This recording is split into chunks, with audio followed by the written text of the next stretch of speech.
Hey guys, welcome back to my channel. तो आज के इस वीडियो में मैं आपको एक्सप्लेन करने वाली हूँ 2026 में आई मराठी मूवी तिघी। तो चलिए विदाउट वेस्टिंग टाइम मूवी का एक्सप्लेनेशन स्टार्ट करते हैं। तो मूवी स्टार्ट होती है मुंबई में रहने वाली स्वाति से, जो एक कंपनी में जॉब करती है। स्वाति के हस्बैंड का नाम मल्हार है और उनकी शादी को 9 साल हो गए थे। एक्चुअली कोविड के टाइम पर मल्हार ने एक बिजनेस स्टार्ट किया था, बट कोविड की वजह से वो फ्लॉप गया, जिसकी वजह से मल्हार के सारे पैसे डूब गए और अब इनके ऊपर काफ़ी ज़्यादा कर्जा हो गया था। एक्चुअली स्वाति ने ये लोन अपने बॉस से लिया था, जिसकी वजह से उसका बॉस अब इस बात का फ़ायदा उठाकर स्वाति के साथ इंटीमेट होना चाहता था और इसलिए वो हमेशा स्वाति को परेशान करता। बट स्वाति उसे इग्नोर कर रही थी और वो डिसाइड करती है कि वो धीरे धीरे करके अपने बॉस के सारे पैसे चुका देगी। अब वो मल्हार को भी यही समझाती है कि वो लोग किसी तरह से पैसे का बंदोबस्त कर लेंगे। एक्चुअली ये कुछ 20 या 25 लाख रुपीज़ की अमाउंट थी। अब स्वाति रोज की तरह अपने ऑफिस आती है, बट उसका बॉस उसे कहता है कि उसे उसके साथ यूएस आना होगा एक मीटिंग के लिए। बट स्वाति जानती थी कि उसका बॉस उसे यूएस लेकर जाना क्यों चाहता है, इसलिए वो इसके लिए मना कर रही थी। बट उसका बॉस उसकी बात सुनने के लिए तैयार नहीं था। तभी स्वाति को पता चलता है कि उसकी माँ की कंडीशन काफ़ी ख़राब है, इसलिए वो जल्दी से पुणे आ जाती है ताकि वो अपनी माँ से मिल सके। एक्चुअली स्वाति की माँ को ओवरीज कैंसर हो गया था और वो लास्ट स्टेज पर था, जिसकी वजह से उनके पास ज़्यादा टाइम नहीं था। तभी वहाँ पर स्वाति की छोटी बहन सारिका आती है, जो कि स्वाति को वहाँ देखकर काफ़ी हैरान थी, क्योंकि स्वाति 3 साल बाद यहाँ पर आई थी। यहाँ पर हमें पता चलता है कि 3 साल पहले जब स्वाति अपनी माँ से मिलने आई थी, तभी उसे पता चला था कि उसकी माँ को कैंसर हुआ है।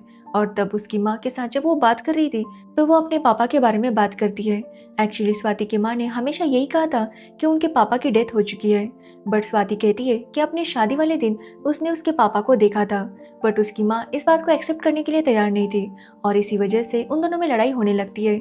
स्वाति की माँ कहती है कि आखिर स्वाति एक्सेप्ट क्यों नहीं कर लेती कि उसके पापा की डेथ हो चुकी है। वो स्वाति से कहती है कि या तो वो इस बात को एक्सेप्ट करे या फिर वापस उसे मिलने के लिए ना आए। अब ये सुनने के बाद स्वाति वहाँ से चली जाती है और फिर वो वापस नहीं आई थी। बट अब उसकी माँ की कंडीशन कुछ ज़्यादा ही सीरियस थी। डॉक्टर बताते हैं कि उनके पास लगभग 1 साल ही बचा है, जो सुनकर स्वाति और सारिका दोनों ही काफ़ी हैरान थे।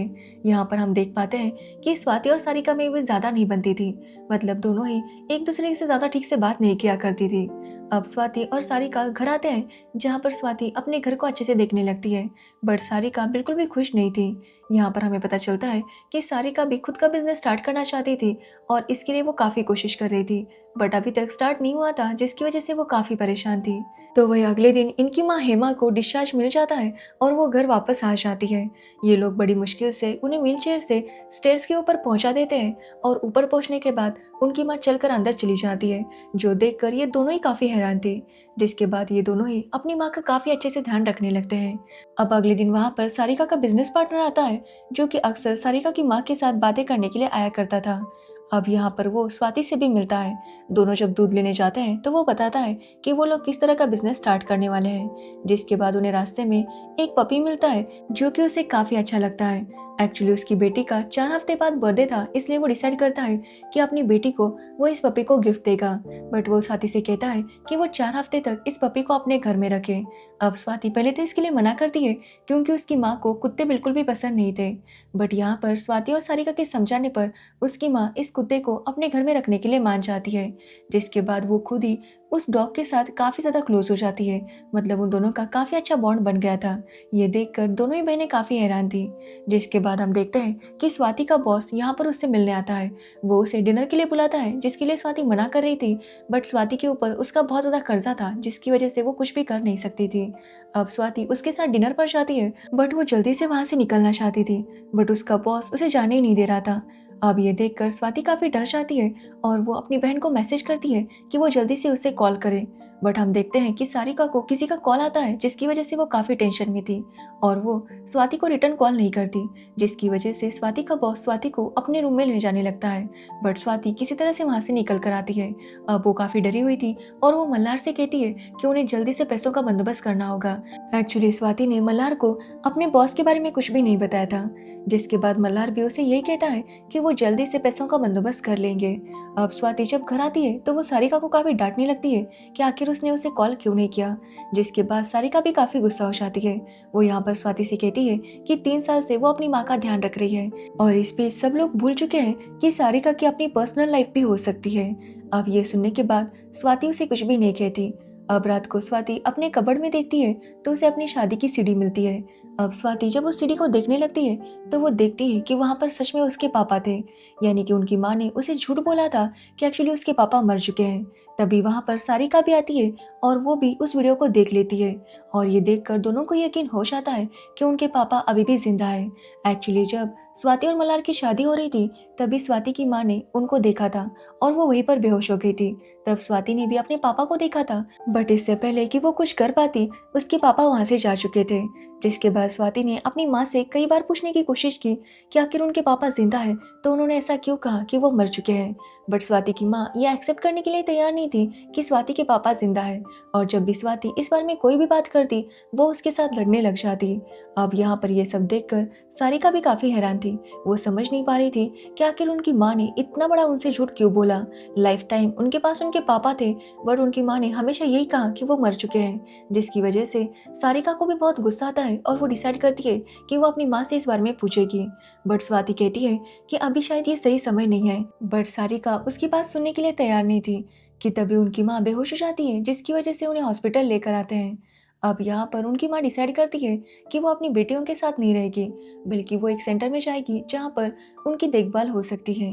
अब ये सुनकर ये दोनों ही काफ़ी हैरान थे कि उनकी माँ ने ये फैसला लिया था, जिस पर उनकी माँ हेमा कहती है कि वो जानती है कि धीरे धीरे करके उनके सारे ऑर्गन्स खराब हो जाएंगे, वो ठीक से ना ही चल पाएगी और ना ही देख पाएगी, और वो इस तरह से कमज़ोर होते हुए अपनी बेटियों के साथ नहीं रह सकती। वो कहती है कि वो लाइफ टाइम बहुत ही स्ट्रॉन्ग लेडी बनकर रही है और वो नहीं चाहती कि उसका लास्ट टाइम ऐसा गुजरे, इसलिए उन्होंने डिसाइड किया था कि वो हॉस्पिस चली जाएगी। अब ये सुनने के बाद सारिका और स्वाति भी उन्हें कुछ भी नहीं कह पाते।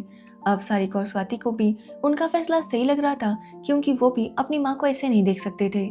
इसलिए वो दोनों डिसाइड करती है कि जैसा उनकी माँ कहेगी वैसा ही वो दोनों करेगी। तभी वहाँ पर मल्हार भी अपनी सासू माँ से मिलने आता है। अब यहाँ से मल्हार जब जा रहा था तो वो स्वाति के पास कुछ पैसे मांगता है, जो देखकर स्वाति को लगता है कि मल्हार बस पैसे मांगने के लिए ही आया होगा। बट यहाँ पर मल्हार उसे बताता है कि वो पैसे मांगने के लिए नहीं आया था, वो सच में स्वाति की परवाह करता है इसलिए यहाँ पर आया था। जिसके बाद वो दोनों एक दूसरे को हक करते हैं, क्योंकि वो दोनों एक दूसरे से प्यार तो बहुत करते थे, बट फाइनेंशियल प्रॉब्लम की वजह से उनके बीच मिसअंडरस्टैंडिंग हो रही थी। अब इस सबको सारिका देख लेती है, जिसके बाद वो इस बारे में स्वाति से बात करती है।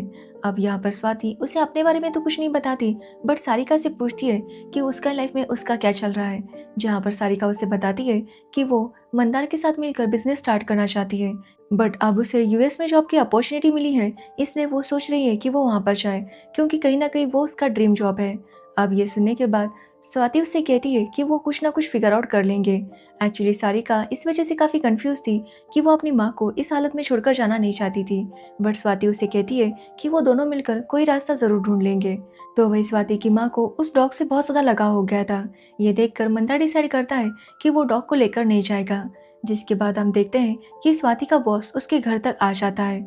यहाँ पर वो स्वाति की माँ से मिलता है, जिसके बाद मौका देखकर वो फिर से स्वाति के करीब आने की कोशिश करने लगता है, और स्वाति भी अपने बॉस को रोक नहीं सकती थी, क्योंकि अगर वो ऐसा करती तो उसे पैसे देने पड़ते, जिसकी वजह से वो कुछ भी कह नहीं पा रही थी। कि तभी स्वाति की माँ सारिका को जोर से आवाज़ लगाती है कि टाइम क्या हुआ, जिसकी वजह से स्वाति का बॉस वहाँ से चला जाता है।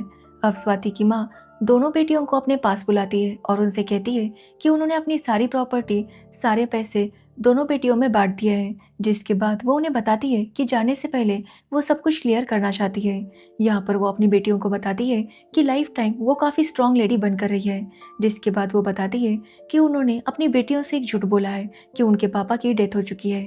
अब यहाँ पर उनकी माँ उन्हें असलियत बताती है। एक्चुअली काफ़ी सालों पहले जब सारिका और स्वाति काफ़ी छोटी थी, तब दिवाली का टाइम था और उनके पापा अनुसूदन उनके लिए पटाखे लेकर आए थे। अब स्वाति बड़ी थी और सारिका छोटी थी, और अनुसूदन उन दोनों के साथ पटाखे चला रहा था। जब सारिका फटाकों से डरकर अंदर चली जाती है तो अनुसूदन स्वाति के साथ पटाखे उड़ाने लगता है, बट तभी उसकी नीयत बदल जाती है। मतलब वो स्वाति के साथ गलत काम करना चाहता था, और ऐसा जब वो कर रहा था तभी वहाँ पर उनकी माँ हेमा आ जाती है।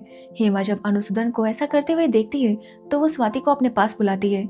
जिसके बाद वो अनुसूदन से पूछती है कि आखिर वो ऐसा कैसे कर सकता है, वो भी अपनी बेटी के साथ। जिस पर अनुसूदन कहता है कि उसे पता ही नहीं चला कि वो क्या कर रहा है। वो कहता है कि उसका अपने आप पर कंट्रोल नहीं रहा। जिसके बाद वो पूछती है कि अनुसूदन के साथ क्या पहले भी कभी ऐसा हुआ है। तो अनुसूदन बताता है कि जब वो कॉलेज में था तभी उसने ऐसा किया था, बट वो बस 2 बार किया था। बट अपनी बेटियों के साथ उसने ऐसा कभी भी नहीं किया, आज पहली बार हुआ है। अब ये सुनने के बाद हेमा उसे कहती है कि वो बीमार है, इसलिए वो अनुसूदन से कहती है कि वो यहाँ से चला जाए, क्योंकि वो फिर कभी उसके ऊपर भरोसा नहीं कर पाएगी और वो नहीं चाहती कि उसकी बेटियों पर अनुसूदन का खतरा हो। अब ये सुनने के बाद अनुसूदन भी काफी हैरान था और वो उसे रिक्वेस्ट करने लगता है कि वो उसे एक और मौका दे दे। बट हेमा उसकी बात नहीं सुनती और उसे कहती है कि वो यहाँ से चला जाए और अपना इलाज करवाए। जिसके बाद वो उसे कहती है कि वो अपने बेटियों से यही कहेगी कि उनके पापा जिंदा नहीं है, ताकि उनकी बेटियों को किसी भी बारे में पता ना चले। अब ये सुनने के बाद अनुसूदन वहां से चला जाता है। अब ये सच्चाई स्वाति और सारिका के सामने आ गई थी और उन्हें काफी बुरा लगता है कि उन्होंने अपनी माँ को गलत समझा। अब यहाँ पर हेमा स्वाति से कहती है कि उस दिन उन्होंने स्वाति को बचाया था। वो जानती थी कि स्वाति को उस वक्त कुछ भी समझ नहीं आया था, बट अब जब स्वाति का बॉस स्वाति के साथ ये सब कुछ कर रहा था तब भी स्वाति चुप थी और इसकी वजह यही हो सकती है कि स्वाति की कोई मजबूरी है। वो स्वाति से कहती है कि उसकी जो भी मजबूरी है वो उसे ख़त्म करे और अगर पैसों को लेकर कोई मजबूरी है तो उनके पास से पैसे ले और उस आदमी को लौटा दे और उसकी जॉब तुरंत छोड़ दे। अब ये सुनने के बाद स्वाति काफ़ी इमोशनल हो जाती है और अपनी माँ से कहती है कि वो और मल्हार पूरी कोशिश कर रहे हैं कि वो उस आदमी के पैसे लौटा सके। जिसके बाद स्वाति, सारिका और उसकी माँ काफ़ी ज़्यादा रोते हैं और अगले दिन उन्हें पता चलता है कि उनकी माँ की डेथ हो चुकी है, जिस बात से वो दोनों ही काफ़ी अपसेट थी। जिसके बाद उनकी माँ का अंतिम संस्कार होता है और कुछ दिनों बाद स्वाति भी मुंबई जाने के लिए निकलती है। अब यहाँ पर वो सारिका से पूछती है कि आखिर उसने क्या फैसला लिया, वो बिजनेस करेगी या जॉब के लिए यूएस जाएगी। जिस पर सारिका कहती है कि उसने फैसला ले लिया है और वो वही करेगी। जिसके बाद स्वाति मुंबई जाने लगती है कि तभी उसके अकाउंट में 25 लाख रुपए आ जाते हैं, जो कि स्वाति की माँ के अकाउंट से आए थे। मतलब वो पैसे सारिका ने भेजे थे क्योंकि उसके पास ही उसकी माँ का अकाउंट था। अब ये देखकर स्वाति काफ़ी ज़्यादा इमोशनल हो जाती है। जिसके बाद हम सारिका को देखते हैं जो डिसाइड करती है कि वो यहाँ पर बिजनेस करेगी और वो इसके लिए इन्वेस्टर से मिलने जाती है। जिसके बाद हम स्वाति को देखते हैं जो अपने ऑफिस जाती है और अपने बॉस का सारा कर्जा उतार देती है। अब ये देखकर उसका बॉस भी काफ़ी हैरान था। वो फिर से स्वाति के करीब आने की कोशिश करता है, बट स्वाति अब उससे नहीं डरती। वो उसे जोरदार थप्पड़ मारती है और वहाँ से निकल आती है। जिसके बाद उससे मिलने के लिए सारिका वहाँ पर आई थी और वो दोनों ही एक दूसरे को गले लगाकर काफ़ी रोते हैं और अब वो दोनों भी अपनी माँ की तरह कॉन्फिडेंट हो गए थे। जिसके बाद वो दोनों कोकण आते हैं जहाँ पर उनके पापा थे। वो वहाँ पर अपनी माँ की अस्थियाँ लेकर आए थे ताकि वो अपने पापा के साथ विसर्जन कर सके और इसी के साथ ये मूवी एंड हो जाती है। तो ये थी तीगी मूवी की स्टोरी। अगर आपको इस मूवी की स्टोरी और मेरा एक्सप्लेनेशन पसंद आया हो तो वीडियो को लाइक, कमेंट, शेयर ज़रूर करना और मेरे चैनल को सब्सक्राइब करना बिल्कुल मत भूलना। Thanks for watching video.